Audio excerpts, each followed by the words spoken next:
그일라에 있던 다윗은 그일라 사람들이 사울 왕에게 밀고함으로 큰 위기에 놓일 뻔하였었습니다. 그일라 사람들은 다윗이 블레셋 사람들의 손에서 그일라 사람을 구원해 준 것이 너무나도 고맙고 감사하기는 했지만 사울의 보복이 두려워지는 마음이 더 컸었습니다. 그래서 그 보복당할 것을 염려하여 아마도 사울에게 다윗이 그일라에 있음을 알린 것으로 보여집니다. 다윗이 그 사실을 알고 실망하여 그일라 사람을 원망하거나 이러지 않고 먼저 하나님께 나아가 제사장을 통해서 물었습니다. 그래서 정말 사울이 내려온다고 하나님이 말씀해 주셨고 결국 그일라 사람들이 너를 넘길 것이다 라는 이야기를 듣고 나서 그일라 사람들과 어떤 대화를 하거나 하지 않고 조용히 그 그일라를 떠나서 목적지 없이 이곳저곳 광야로 요새로 숲으로 다니면서 결국 또 도망자의 삶을 가는 그 모습을 보았습니다. 다윗은 그일라 사람들이 노베에 있던 제사장들처럼 사울의 손에 진멸당하는 것을 원치 않았기 때문이며 하나님의 뜻 가운데 움직이는 것이 어떤 것인가 라고 하는 것에 대한 어떤 왕으로서 훈련되어지는 이런 과정들을 알았기 때문에 그 백성들을 원망하지 않고 조용히 그 자리를 떠날 수 있었던 것으로 여겨집니다. 사울은 끊임없이 매일같이 이러한 다윗을 찾아 추격했습니다. 다윗도 끊임없이 도망 다녔죠. 성경은 매일같이 사울이 다윗을 찾아다녔지만 다윗을 잡지 못한 것은 다윗이 잘 피해서가 아니라 하나님이 다윗을 사울의 손에 넘기지 않았기 때문이라고 정확하게 말을 하고 있었습니다. 오늘은 그일라를 떠나서 이제 십광야라고 하는 이 곳에 있을 때에 어떤 일이 또 벌어지는가 이러한 내용으로 들어갑니다. 먼저 15절부터 18절을 함께 읽어보겠습니다. 시작. 다윗이 사울이 자기의 생명을 빼앗으려고 나온 것을 보았으므로 그가 십광야 수풀에 있었더니 사울의 아들 요나단이 일어나 수풀에 들어가서 다윗에게 이르러 그에게 하나님을 힘입게 의지하게 하였는데 곧 요나단이 그에게 이르기를 두려워하지 말라. 내 아버지 사울의 손에 네게 미치지 못할 것이요 너는 이스라엘 왕이 되고 나는 네 다음에 될 것을 내 아버지 사울도 안다 하니라. 두 사람이 여호와 앞에서 언약하고 다윗은 수풀에 머물고 요나단은 자기 집으로 돌아가니라. 다윗이 십이라고 명칭되는 광야에 있었습니다. 히브리적 발음으로는 지프 이렇게 되는데 한글 번역은 십이라고 이렇게 번역을 했습니다. 거기서 이제 숨어서 한동안 은신하고 있는데 이곳에 있게 된 것을 누가 오늘 성경에 보면 알았다고 말하고 있냐면 요나단, 사울의 아들 요나단이 알았다라고 말을 합니다. 나름대로 요나단과 사울은 좀 중간에 연결끈이 좀 있었지 않았을까 이렇게 보고 있습니다. 그래서 사울은 찾지 못하는데 어떻게 요나단이 만나러 갈 수 있었을까라고 할 때 아마도 중간 연결끈이 있지 않았을까 이렇게 봅니다. 그래서 요나단이 다윗이 있는 곳을 알고 아버지 몰래 그곳으로 가서 다윗을 만납니다. 오늘 성경을 보니까 도망자의 삶을 살아가고 있는 다윗을 요나단이 위로하고 힘있게 힘을 주었다, 북돋워 주었다 이렇게 이야기를 합니다. 요나단은 다윗이 너무 걱정되었을 겁니다. 왜냐하면 요나단은 다윗이 어떠한 사람이 될 것을 알고 있어요. 하나님의 뜻에 따라 사울 다음에 이 이스라엘의 왕이 될 사람인 것을 인정했고 받아들였기 때문에 그렇습니다. 너무나 멋지죠. 저는 이 여러 장들을 살펴보면서 사실은 다윗보다 요나단을 사실 개인적으로 더 좋아하게 됐습니다. 너무나 하나님의 뜻에 순종할 줄 아는 요나단이 다윗에게 이렇게 말을 합니다. 하나님만을 의지해라. 하나님만을 의지해라. 왜냐하면 하나님이 너에게 이미 뜻을 두셨기 때문이다라고 위로했겠죠. 그러면서 하는 말이 두려워하지 말라. 내 아버지 사울의 손이 네게 미치지 못할 것이요 너는 이스라엘의 왕이 되고 나는 네 다음이 될 것을 내 아버지 사울도 안다. 일단 요나단은 정확하게 알고 있어요. 그렇죠?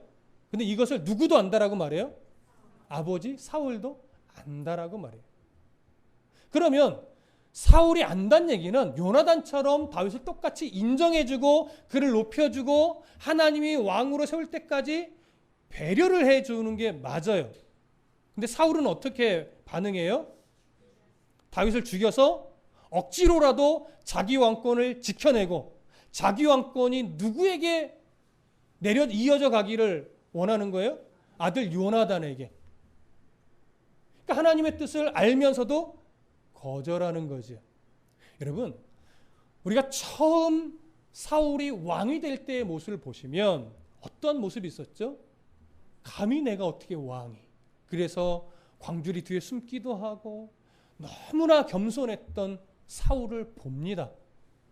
그런데 사무엘 선지자가 걱정했듯이 결국 왕이 되고 권력이 무엇인지를 맛보게 되자 사울은 이제 그 권력을 하나님이 허락하실 때까지 그 권력을 붙잡는 사람이 아니라 자기 힘으로 이 권력을 놓치기 싫어하는 이런 사람으로 바뀌어버린 거예요. 바뀌다 보니까 어떻게 돼요? 하나님의 뜻을 알면서도 자기의 방법과 자기의 욕심으로 왕권을 지켜내고 그것으로도 모자라서 어떻게 다윗을 죽여서라도 이 왕권이 자기 아들에게 이어져 내려가게 하려고 부단히도 애를 쓰고 그래서 다윗을 죽이려 했던 그런 인물입니다. 근데 그와 달리 요나단은 어떻게 해요? 아니라는 거죠. 하나님이 왕권을 내게 이어져 가기를 원하시지 않고 누구에게 이미 마음을 주셨다고요? 다윗에게. 그래서 요나단 그것을 인정했어요. 그래서 아버지를 돕는 것이 아니라 누구를 도와요? 다윗을 도왔단 말이죠. 오늘 이 본문이 사실은 지금 세습 문제 때문에 한국교회가 시끄러운 이 시대에 너무나 필요한 말씀이라고 보여져요. 사울의 이 태도는 분명히 오늘날 목회자들이 경고로 봐야 됩니다.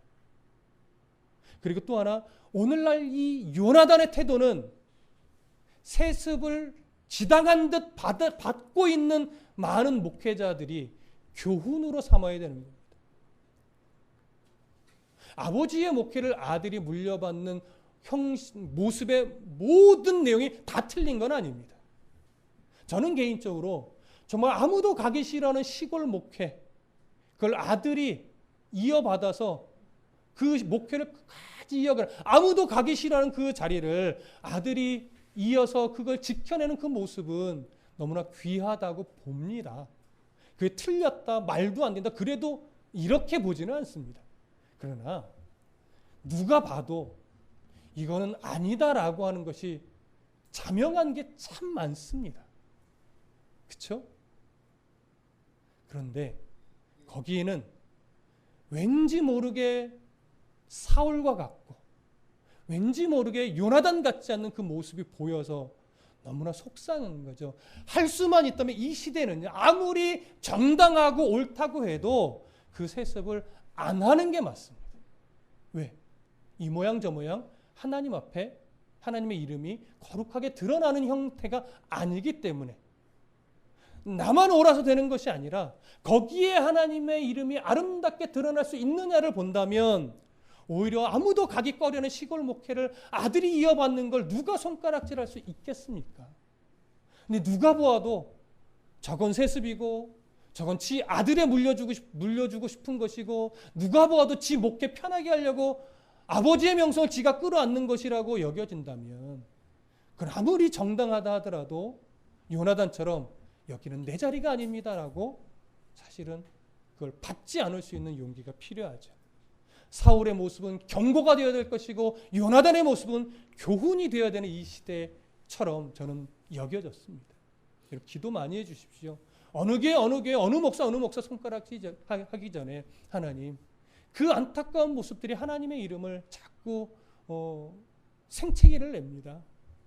그 어느 누구도 하나님의 이름 망령되게 일컬을 수는 없으나 이 시대가 더 바른 경각심을 가지고 하나님의 이름이 아름답게 드러나도록 이 옳지 않은 세습은 다 없어지도록 하나님 은혜 베풀어 주시고 성도들이 깨어나게 하시고 모든 목회자들이 정신을 차려서 하나님 앞에 어떻게 하는 것이 옳은지를 교훈으로 받을 건 교훈으로 받고 경고로 받을 건 경고로 받아서 바른 흔적을 남길 수 있도록 해달라. 여러분 끊임없이 기도해 주십시오. 우리가 먼저 기도해야 될 것으로 믿습니다. 사울은 그런 모습이었지만 그래도 요나단은 나는 네 다음이 될 것을 안다. 아버지도 안다. 이렇게 이야기를 합니다. 그렇게 하나님의 은혜로 말씀으로 다윗을 위로하고 힘을 준 이후에 요나단은 다윗과 이전의 언약을 다시 한번 확인을 하고 이제 자기 집으로 돌아갔습니다. 여전히 다윗은 도망자의 삶을 지금 살고 있지요. 자, 이제 다음 구절을 좀 보겠습니다. 19절부터 23절입니다. 함께 읽습니다. 시작. 그때에 10사람들이 기브아에 이르러 사울에게 나와 이르되 다윗이 우리와 함께 광야 남쪽 하길라산 숲을 요새에 숨지 아니하였나이까. 그러하온즉 왕은 내려오시기를 원하시는 대로 내려오소서. 그를 왕의 손에 넘길 것이 우리의 의문이이다 하니 사울이 이르되 너희가 나를 긍휼히 여겼으니 여호와께 복받기를 원하노라. 어떤 사람이 내게 말하기를 그는 심히 지혜롭게 행동한다 하나니 너희는 가서 더 자세히 살펴서 그가 어디에 숨었으며 누가 거기서 그를 보았는지 알아보고 그가 숨어있는 모든 곳을 정탐하고 실상을 내게 보고하라. 내가 너희와 함께 가리니 그가 이 땅에 있으면 유다 몇천 명 중에서라도 그를 찾아내리라 하더라. 여기 보면 이제 그 10광야에 살고 있는 사람들이 다윗이 이제 자기들의 지경 안에 있다고 하는 소식을 그 사실을 알고 나서 어떻게 반응했냐면 사울을 찾아가서 다윗이 지금 우리가 머무는 지역 10광야에 숨어 있습니다 라고 말하자면 알리는 거죠. 그럼 한 가지 우리가 이제 생각을 해봐야 됩니다. 10광야에 사는 사람들은 다윗을 왜 사울에게 밀고 했을까요? 먼저 생각해 볼 수 있는 것은 그일라 사람들처럼 혹시나 사울에게 보복당할 것을 좀 염려해서일 수도 있을 겁니다. 그런데 좀 의문점이 드는 것은 지금 19절 이하에 나와 있는 10광야에서는 10광야 사람들이 다윗을 도왔다거나 뭐 이런 내용들은 있어요, 없어요? 없어요. 그래서 보복이 두려웠다라고 하는 면이 분명히 있을 수는 있겠으나 그보다 더 큰 거는 사실은 보상을 바라는 심정이 더 많았을 것으로 여겨집니다. 또 한편으로는 어떤 사울을 통해서 좀 권세의 욕심? 이런 사람들이 더 앞장서서 사울을 찾아가서 밀고 하지 않았을까. 그러니까 이들은 다윗도 이렇게 이해할 만한 상황의 모습은 좀 아닌 것으로 그렇게 여겨집니다. 어디서 조금 그 부분을 생각해 볼 수 있냐면 20절에 보면 이렇게 말해요. 그들이 그러하온즉 왕은 내려오시기를 원하시는 대로 내려오셔서 그를 왕의 손에 넘길 것이 우리의 의문이다 라고 하면서 굉장히 좀 아첨하는 듯한 뉘앙스의 말을 합니다. 이걸 볼 때 10광야 사람들의 이 밀고는 다분히 단순한 두려움 때문이 아니라 보상을 바라는 것이고 어떤 권세욕에 좀 눈이 먼 이런 행동으로 보게 되는 겁니다. 자, 그러한 정보를 들은 이제 사울이 그 10광야 사람들에게 뭐라고 말하는가?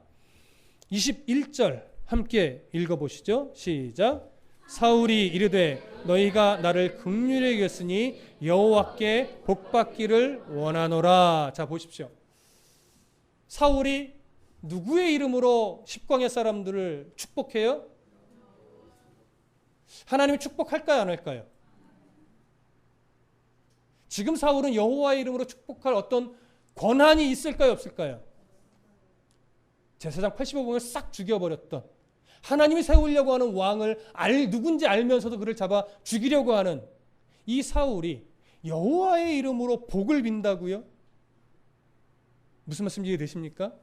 그럼 한 가지 더 생각해 보시죠. 사울의 여호와의 이름으로 비는 복을 받았던 10광야 사람들 행복해 했을까요? 지가 뭔데 나에게 복을 빌어 이랬을까요? 행복해 했을 겁니다. 여러분, 제가 무슨 말씀을 드리고 싶어 하는지 좀 감이 오십니까? 아무나 여호와의 이름으로 복을 빈다고 해서 그것이 복이 되는 게 아닙니다. 받을 만한 복을 빌어야 되는 것이고 받을 만한 자에게 축복을 받아야 되는 겁니다. 아무거나 하나님 복 주세요 한다고 또 그것이 내가 원하는 대로 주어졌다고 그것이 복이 아니죠. 구체적인 예를 들기는 조금 어려운 면이 있는데 이런 예를 그냥 비근하게 들어볼게요. 유명한 목회자가 어느 옆 동네 교회에 부흥회를 왔습니다. 그분에게 안수기도 한번 받으면 병이 낫고 부자가 되고 만사가 형통한답니다. 많은 사람이 복을 그렇게 받았답니다. 수많은 사람이. 여러분 거기에 찾아가서 1시간 2시간 줄을 서서라도 머리 디밀고 안수기도 받으시겠습니까? 여러분 왜 이런 말씀 드리는지 아시겠습니까? 하나님이 주시는 복은요 유명한 목회자에게 머리 들이밀고 안수기도 받는다고 주어지는 것이 아니라 하나님 앞에 바른 신앙의 삶을 살아갈 때 하나님의 뜻을 두고 필요할 때 주시는 거예요. 들에 나는 들풀도 먹이시고 하늘에 나는 새도 먹이시고 입히시는 그 하나님이 이렇게 말합니다. 마태복음에 하물며 너희일까 보냐. 누구 앞에 머리를 디밀고 사람에게 축복기도 받는다고 복을 받는 것이 아니라 나에게 가장 적당한 때에 가장 좋은 것으로 먹이시고 입히시는 그 하나님의 신뢰함으로 한 걸음 한 걸음 걸어가면 하나님이 책임져 주시는 것이 우리란 말이에요. 그래서 주기도문의 시작을 아버지로 시작하는 거예요. 아버지여 우리 하늘에 계신 우리 아버지가 내리는 복을 왜 다른 사람한테 가서 그 아버지에게 나한테 복을 좀 주셔야 된다라고 다른 경로를 통해서 이렇게 가냐고요. 이렇게 준다고 하는데 자꾸 이렇게 받으려고 하는 거는 뭐예요? 그건 좀 문제가 있는 거예요. 여러분 저에게 안수기도 안 받아도 하나님 주실 복 줍니다. 근데 왜 목회자가 또 축복 기도를 할까요? 하나님이 목회자에게 너는 말씀으로 축복하는 모습을 지니라고 해서 하는 거예요. 제가 한다고 되는 것이 아니라 하나님이 목회자에게는 말씀으로 늘 축복하는 인생을 살라 명하셨기에 하나님이 이렇게 주실 걸 기대하고 저는 그 믿음으로 그런 축복 기도를 할 뿐이고 그러면 하나님이 어떻게 되겠어요? 필요한 자리에서는 필요한 사람에게 주시는 거예요. 여러분 몸이 힘들고 때로는 어떤 상황이 힘겨운 사람에게 저는 알아서 기도하세요. 왜 나한테 기도 받으려고 해요? 라고 제가 이렇게 막 여러분들 자꾸 밀치겠습니까? 그러지 않습니다. 여러분들 위해 기도하고 때로는 안수 기도도 하고 때로는 축복 기도도 합니다. 그런데 여러분 우선순위 놓치지 마십시오. 저에게 안수 기도를 받고 저에게 축복 기도를 받는 게 여러분들이 복된 삶을 사는 우선순위가 아닙니다. 여러분들이 하나님 앞에 어떻게 살아가느냐가 더 중요한 것이고 그 과정에서 여러분들의 시선을 하나님께 더 고정시키라고 저에게 축복하는 은혜를 주시는 것이지 무슨 말씀인지 이해되세요? 바르게 복을 구해야 되고 바르게 복을 빌어야 됩니다. 엉뚱한 곳에서 복을 찾거나 엉뚱한 곳에서 복을 사모하는 그런 인생이 되지 마십시오. 더 적나라하게는요, 여러분 사람 앞에 머리 안 들이미셔도 됩니다. 하나님 앞에 머리를 늘 들이미십시오. 하나님 앞에 늘 말씀을 내 가슴에 막 차곡차곡 채워넣고 하나님 이 말씀에 이렇게 약속했잖아요. 그리고 하나님께 때를 쓰는 거고 하나님께 머리 들이미는 게 가장 빠른 거예요. 근데 뭘 근거로요? 말씀을 근거로요. 왜냐하면 사람의 말은 분명히 시들고 사라지고 이기적이고 사람의 말은 다분히 개인적이에요. 그러나 하나님의 말씀은 세월이 지나도 시들지 않는 말씀이라고요. 변하지 않는 말씀이라고요. 그러니 왕이라고 해서 이 사울의 비는 복을 기뻐했던 이런 사람처럼 엉뚱한 데 가서 복을 구하고 엉뚱한 데 가서 복을 막 달라고 아우성치는 이런 사람의 모습이 되지 마시고 나와 하나님과의 관계를 늘 건강하게 가져가면 하나님이 이미 완전한 복을 주셨지만 완전한 복을 주셨음을 확증하는 차원의 땅의 복도 주십니다. 그러니 하나님이 주시는 이 복을 누리는 가장 좋은 지름길은 하나님과의 관계를 늘 건강하게 유지시켜가는 거예요. 거기에 도움이 되라고 목사를 세우는 것뿐입니다. 그런 은혜가 있기를, 또 그런 자신 있는 성도의 삶을 살아가시기를 간절히 축복합니다. 네, 이런 복은 제가 빌어요. 이런 복. 그렇죠? 어디를 보시냐면, 네, 그렇게 해서 좀 잘못된 복을 사울이 빌었고 잘못된 복을 기뻐하는 이들의 좀 안타까운 모습을 봤다면, 이제 22절, 23절 한 번 더 함께 읽어봅니다. 시작. 어떤 사람이 내게 말하기를 그는 심히 지혜롭게 행동한다 하나니 너희는 가서 더 자세히 살펴서 그가 어디에 숨었으며 누가 거기서 그를 보았는지 알아보고 그가 숨어있는 모든 곳을 정탐하고 실상을 내게 보고하라. 내가 너희와 함께 가리니 그가 이 땅에 있으면 유다 몇천 명 중에서라도 그를 찾아내리라 하더라. 자, 사울이 그 밀고자에게 뭐라고 말하냐면, 어떤 사람이 그러는데 다윗은 심히 지혜롭게 행동한다 한다. 이건 뭐예요?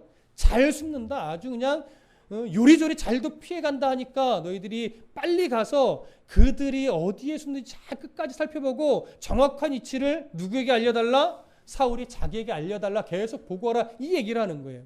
자, 사울은 아주 중요한 한 가지를 모르죠.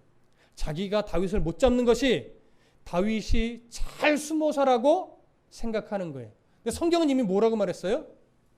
하나님이 다윗을 사울 손에 붙이지 않았기 때문에 못 잡는 건데 그걸 모르는 거예요.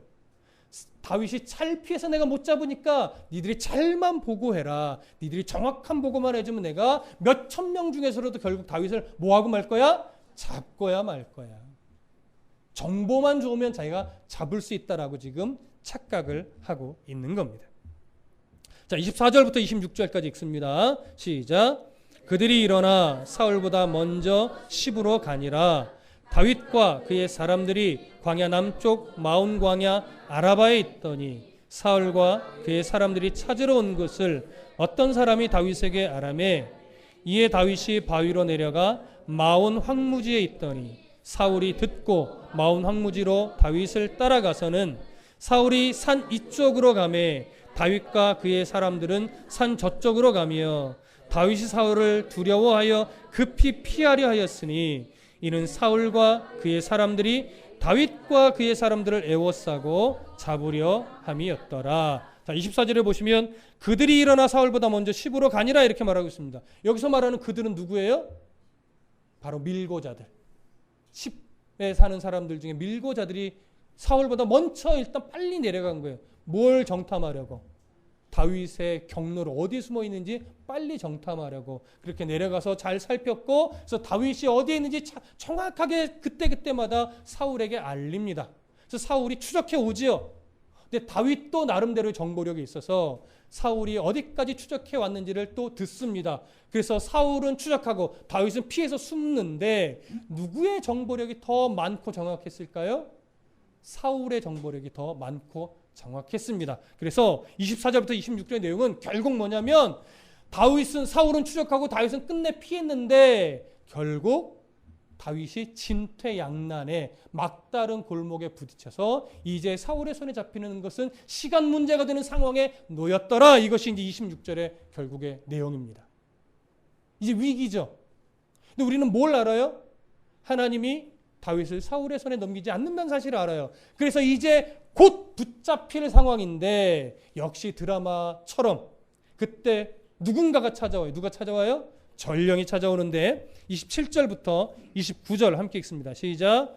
전령이 사울에게 와서 이르되 급히 오소서 블레셋 사람들이 땅을 침노하나이다. 이에 사울이 다윗 뒤쫓기를 그치고 돌아와 블레셋 사람들을 치러 갔으므로 그것을 셀라 하마 느곳이라 칭하니라.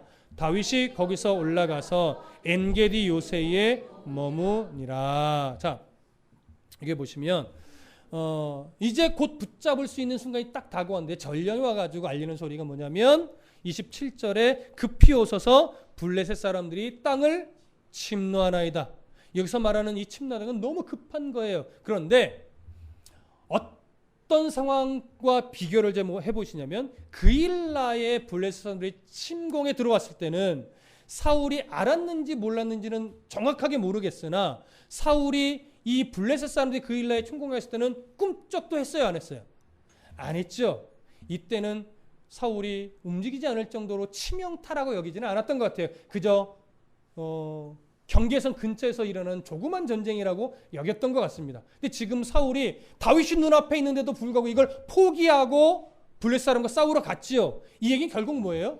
지금 이 상황은 사울이 간과할 수 없을 만큼 굉장히 중요한 지역에 수많은 블레셋 사람들이 쳐들어왔음을 우리가 생각해 볼 수 있습니다.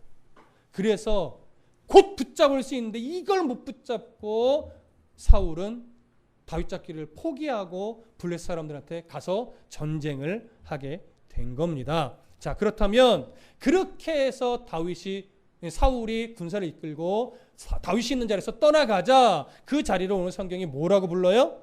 28절 끝에 셀라 하마 느곳이라고 불러요.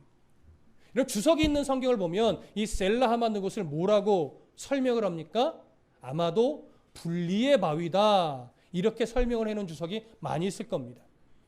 의미가 맞습니다.